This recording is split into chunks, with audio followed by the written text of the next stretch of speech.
是乡亲啊，要争这个国会正副院长，国民党的韩江培并不是稳赢的。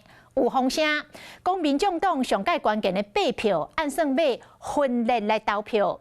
院长要投予尤锡坤，副院长要投予江启臣，是不是真正安尼呢？立法院长尤锡坤讲伊无清楚，爱等党团来决定。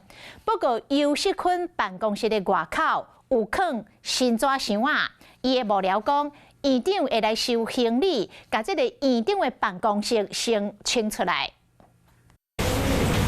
新得到的纸箱碗和塑胶落啊，就也未理掉。立法院长尤锡坤嘛准备要来款行李，迎接国会新的成员，敢有机会继续留点伫咧院长办公室。2月7日，院长投票时关键。院长要投给您，然后副院长要投给江启臣，您怎么看？不知道，我不知道这事情。国会龙头敢有可能由北到大，尤锡坤为公家真保守。我这边到现在我不是。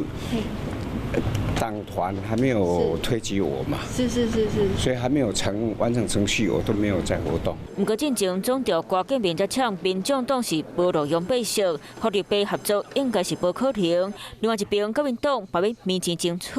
我觉得民众党也要有骨头硬起来，人家都骂你没用的巴西，你还去支持尤锡坤，那真的是笑死人了。柯主席老师说对这件事情他很慎重，也很开明。我们是关键少数，那我们不要只做少数。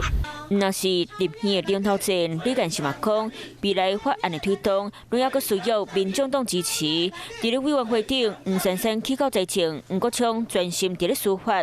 国会龙头选举，敢是放风声争取委员会调会，反世敢有白色力量，家己才知影。